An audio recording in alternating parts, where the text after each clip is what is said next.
대성교회 나종 목사입니다. 요즘 가장 큰 화제가 뭔가 보니까요.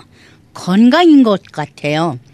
TV를 켜도 라디오를 켜도 신문이나 잡지를 봐도 언제 어디서나 빼놓을 수 없는 화제거리가 건강이라고 해도 과언이 아니죠. 특히 라디오를 들을 때 새벽부터 건강에 관한 이야기가 빼지 않고 나오더라고요. 친구 목사님 한 분이 라디오 앵커를 하시는데요.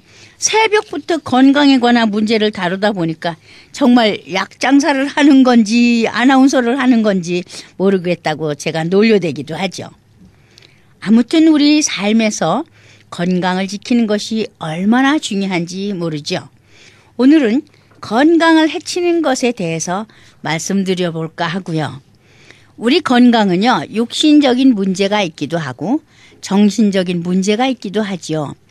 물론 육신이 건강해야 정신도 건강하겠지만 정신이 건강해야 육신적인 건강도 유지할 수 있다는 것을 다 아시죠?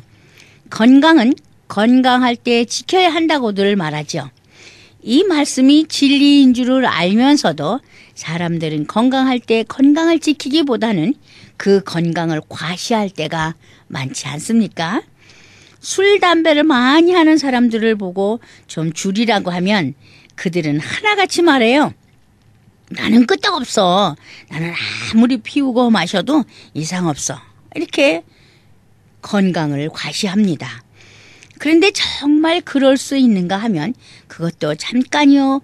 곧 그에게서 이상이 나타나곤 하는 것을 보게 되죠. 우리 주변에 건강을 자랑하던 사람들이 갑자기 이상이 생겼다는 것을 자주 보게 됩니다. 그런가 하면 우리나라 속담에 골골 80이란 말이 있죠. 평생을 병치레를 하면서 걱정을 끼치던 사람은 그 나름대로 건강을 유지하면서 살아가는데 그 병치레를 돕던 사람은 건강을 잃고 세상을 뜨는 경우를 우리는 자주 볼 수 있답니다. 그래서 아마 병은 자랑하고 건강은 자만하지 말라고 하였나 봅니다. 우리가 일하고 있는 다운타운에는요. 모두가 병든 사람들 뿐이에요. 육신적으로는 물론이고 정신적인 병을 앓고 있는 사람들이 참 많죠. 그런데 육신적인 병을 앓고 있는 사람은 정신적인 병도 함께 앓고 있는데 정신적인 병만을 앓고 있는 사람은요.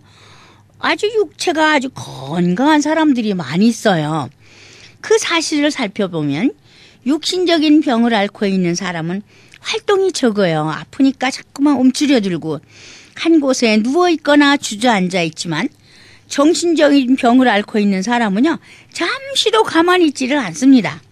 소리 지르고 떠들며 이리저리 돌아다니며 희죽희죽 잘 웃어요. 또 혼자 소리도 막 지르잖아요. 혼자 얘기도 많이 해요. 아마 그런 행동이 육신적인 병을 앓고 있는 사람보다 정신적인 병을 앓고 있는 사람이 더 오래 사는가 봅니다. 그런가 하면 육신적인 병을 앓고 있는 사람은 먹고 마시는데 많은 제약을 받아요. 몸이 불편하다 보니 마음의 문도 닫아놓고 있어서 우울증까지 겸하게 되지요. 스스로 자포자기하고 희망을 잃어버리기 마련이지요. 그런가 하면 정신적인 병을 앓고 있는 사람은 먹는 것에 제약이 없습니다. 그래서 병은 잘 먹어야 이길 수 있다라는 말이 있는가 봅니다. 병든 사람에게는 의원이 필요하듯이 자신의 병을 고치기 위해서 많은 소식을 찾습니다. 병을 고칠 수만 있다면 하는 마음에서 남의 말도 잘 듣지만 병만 고칠 수 있다면 무엇이든지 하려고 하죠. 그래서 오랜 병에는 효자도 없지만 부자도 없다고 하잖아요. 그래서 옛부터 내려오는 말이 있지요.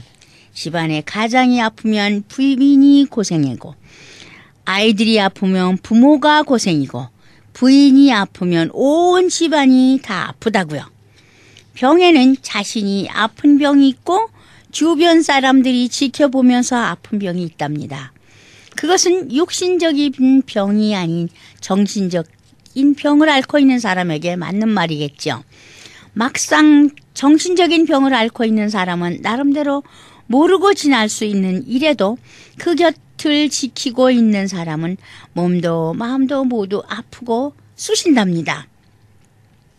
그래서 집안에 정신적인 병을 앓고 있는 사람이 있다면 온 집안이 마음을 놓을 수 없다는 말을 하지요. 언제 어디서 무슨 일을 저지를지 모르기 때문이죠. 그런데 병은 어떻게 해서 생기게 되는 것일까?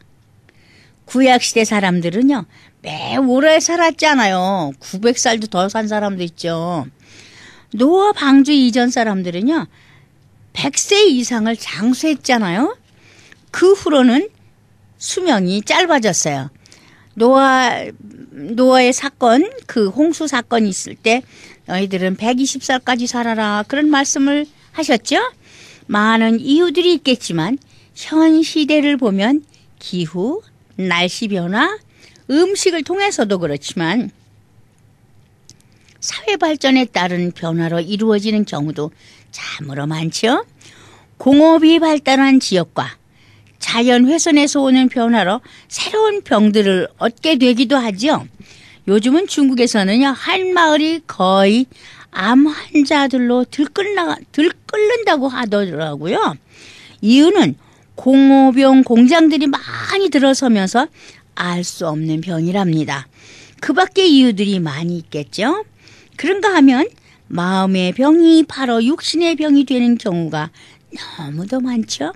마음의 병은 크게 두 가지 원인이 있습니다. 첫째, 분노가 원인이 될 수 있습니다. 마음에 화가 나서 그 화를 참고 있으면 병의 원인이 되죠. 우리나라 병명은 화병이라고 하지요. 이제는 의학계에서도 화병을 인정한다고 들었습니다. 분노가, 우리가 말하는 화병은 정말 우리 몸을 망가뜨리는 가장 위험한 괴물인 것이에요. 일단 화를 내면 우리 몸에 생리학적 변화가 일게 되지요. 게다가 만성적인 분노, 즉 화를 몸에 쌓아두면 우리 몸에 여러 가지 변화가 생기는데 근육이 긴장되고 얼굴이 붉어지고 오한이나 전율이 생기고 무감각해지거나 너무 예민해지거나 숨 막히는 현상, 경련이 일어나는 현상, 억제 능력이 저하되거나 너무 덥거나 한기를 느끼는 현상이 생기고 피로가 오면 이를 악물게 되지요. 그리고 목이나 턱에 통증이 오기도 하고 귀에서 소리가 나기도 하고 피부의 온도가 떨어지기도 하고 발진이 되거나 두드러기가 생기기도 하죠. 그뿐이 아니에요. 가려움증, 두통, 트림, 딸꾹질, 심하면 위궤양, 만성 소화불량, 설사 변비, 위경련, 장경련, 식욕부진 등의 몸을 해치는 현상이 일어나잖아요. 분노는 말과 행동이 돌발적으로 격렬하게 표현되는 본능적인 감정입니다. 과도한 스트레스에 장기간 노출되거나 가슴 속에 화가 과도하게 쌓여 있으면 이것이 잠재되어 있다가 감정을 자극하는 상황이 생기면 화가 폭발하게 됩니다. 충동 조절 장애는 병적으로 도박에 몰두하는 것과 같이 본능적 욕구가 지나치게 강하거나 자기 방어 기능이 약해져서 스스로 충동을 조절하지 못하는 정신장애자가 되는 거지요.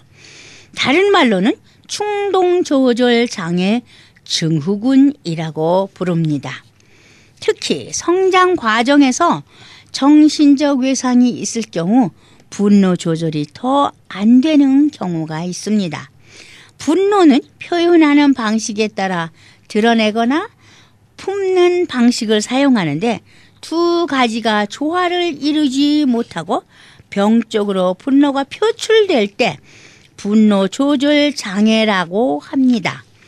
이전에는요, 지나친 분노 억압으로 인한 우라병이 많았잖아요.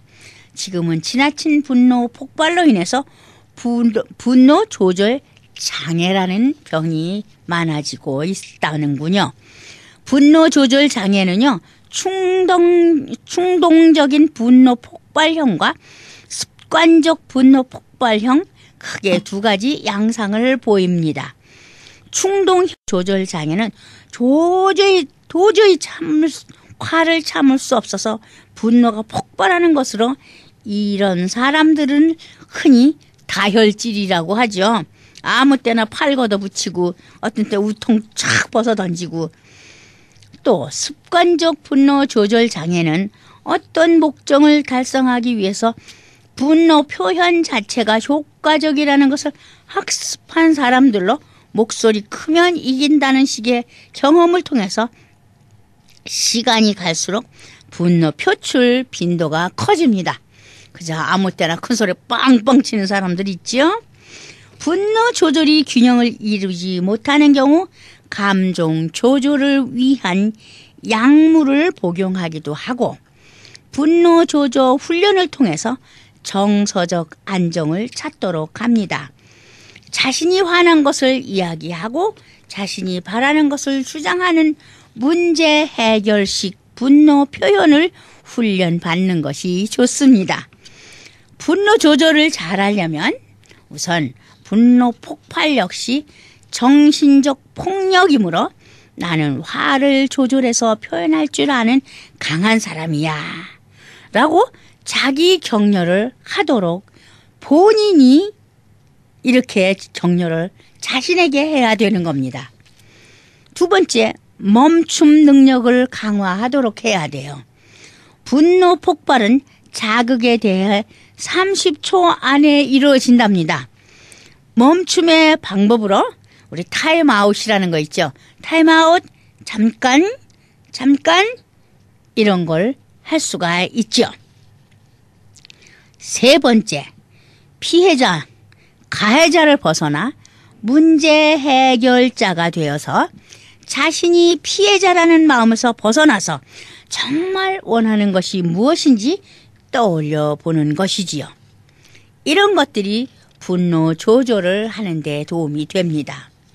두 번째는 적의 또는 혹은 적개심, 이렇게 말하는데 영어로는요 hostility라고 그래요. hostility. 적의 혹은 적개심은 우선 내가 억울하다는 생각을 하고 있지 않나 싶어요. 혹은 미워하는 마음이 깔려있지 않을까요? 너만 아니면 내게는 아무 문제가 없는데 라든지, 너 때문에 내가 요 모양 요 꼴이라는 둥, 아주 그 적개심을 가지고 해치고 싶은 마음을 품은 상태라고나 할까요? 그 질투심 같은 거요.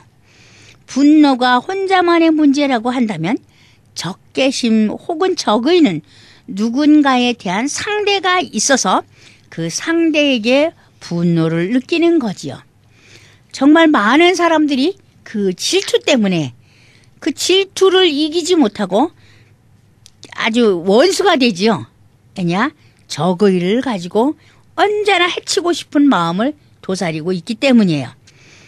다른 사람을 믿지 못하는 의심에는 적대감이나 공격성 그리고 분노의 감정이 표현되어 있지요.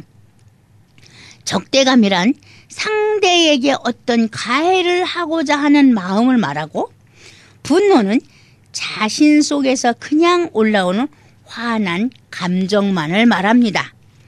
아무튼 이 적의 혹은 적개심 또는 우리 몸에 아주 나쁜 영향을 미칩니다. 우리 몸을 파괴하는 요소가 되는 거라는 얘기예요. 적의를 품으면, 적개심을 품으면 많은 스트레스를 받게 되는 것이기도 하죠. 스트레스는 혈압을 높여서 고혈압이 되기도 하고 심하면 심장마비도 생깁니다.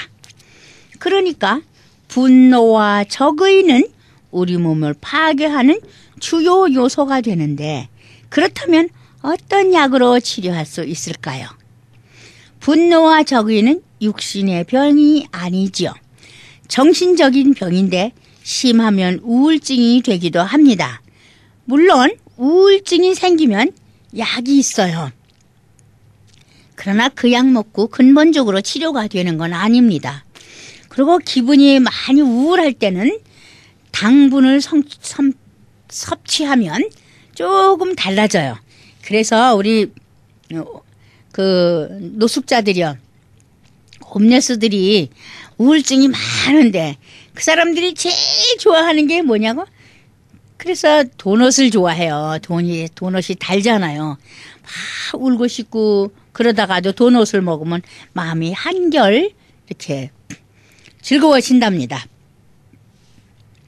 전쟁 중에 있는 나라에 평화가 깃들 수 없듯이 내 마음이 누군가와 전쟁 중이라면 마음의 평화가 있기는 어렵다고 하겠죠. 그렇다면 분노나 적의를 우리 마음속에서 없애는 치료법은 어떤 것이 있을까요? 정신의학적으로 정신과 의사를 만나 상담하는 방법이 있겠지요. 그러나 화가 난다고 해서 정신과 의사를 찾는 이들이 과연 얼마나 되겠는지요. 특히 우리나라 사람들은요, 상담을 하는 것에 익숙하지 않죠. 무슨 일이 일어나도 상담자를 찾는다든가 누구와 의논을 하는 일을 꺼리끼지요. 그러니까 분노나 적개심이 더욱 커지고 혼자 마음속에 키운다고나 할까요?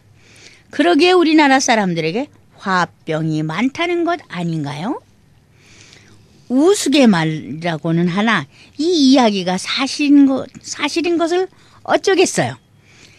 머리카락이 하얀 은발을 하고도 교회 성가대에서 열심히 찬양을 하는 권사님들과 장로님들이요, 치매 발병률이 다른 이들에 비해서 훨씬 적다는 거예요. 찬양을 하면 스트레스가 덜 쌓이거든요. 열심히 노래를 하는 방법이 또한 치료보다 예방이 된다고나 할 거예요. 나이가 들면서 가장 무서운 병이라고 한다면 바로 치매가 아닐까요?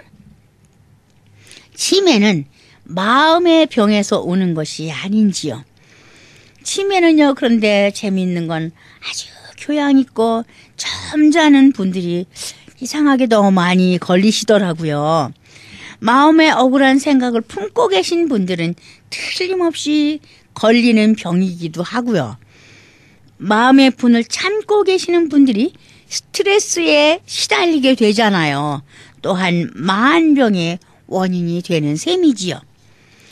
노래는 할 줄 몰라도 큰 소리로 기도하실 수 있는 권사님들이나 장로님들, 치매에 걸릴 확률이 또한 적다는 거 아니겠어요? 화가 나고 억울해서 혼자 삼킬 수가 없어서 하나님께 일일이 구하는 분들이 있어요. 구하고 나면 속이 시원해진다는 거예요. 이런 분들 건강하십니다. 잘 우시는 분들 사실 건강하십니다. 몸도 마음도 아주 건강하게 지키실 수 있는 분들입니다. 마음의 분노와 적개심을 하나님께 모두 구하고 나면 어떤 마음이 생길까요? 어쩜 미안한 마음도 들지 모른다는 생각을 해봅니다. 슬그머니 너그러운 마음이 들 수 있지 않을까요? 그 너그러운 마음이 슬그머니 사랑하는 마음으로 바뀔 수도 있겠네요. 우리 몸과 마음의 병을 일으키는 분노와 적개심을 떨쳐버릴 수 있는 마음은 오직 신앙의 실천입니다. 열심히 찬양하고 열심히 기도하고 사랑하는 마음을 품게 되면 만병의 원인 우리 몸을 파괴시키는 괴물인 분노와 적개심이 슬그머니 사라지게 되리라고 생각이 들지 않습니까? 사랑의 하나님께서 사랑의 마음을 주실 것이 확실하지 않겠는지요? 요즘 많은 사람들의 관심사는요, 건강을 유지하기 위해서 운동을 하지요. 여러분들은 어떤 운동을 하시나요? 운동이라고 무조건 좋은 것은 아니거든요. 자신에게 맞는 운동을 해야 하지요. 그런데 건강을 위해서 운동을 하면 스트레스가 더 쌓일 수 있다는 거예요. 운동을 위해서 여러 가지 운동기구를 사놓으신 가정들이 참 많죠. 때로는 그 운동기구 자체만으로도 스트레스가 된다고들 하더라고요. 돈은 돈대로 쓰고 기구는 기구대로 사용하지 못하고 놔두는 경우가 더 많기 때문이랍니다. 어떤 분이 그러시더라고요. 운동기구가 필요해서 샀는데 지금은 도움도 안 되고 쳐다보면 천불이 난다나요? 집안도 좁은데 돈 생각도 나고 정말 화가 난다는 겁니다. 그뿐이 아니고요. 건강을 찾아서 헤매는 사람들이 또 얼마나 많은지 아세요? 좋다고 하면 다 찾아다니다 보니 돈은 돈대로 없어지고 기운은 기운대로 지치고 마음은 불안하고 짜증나서 스트레스가 말도 아니라는 소리를 여기저기서 듣습니다. 건강을 위해 운동을 하지 말고 운동을 하다 보니 건강해지는 것을 알게 되지요. 그러다 보면 즐거움도 행복도 동반할 수 있거든요. 참 아이러니컬한 말씀 좀 해볼까요? 수명이 가장 짧은 사람이 운동선수라는 거예요. 운동을 하면서 스트레스가 엄청 쌓였기 때문이라는군요.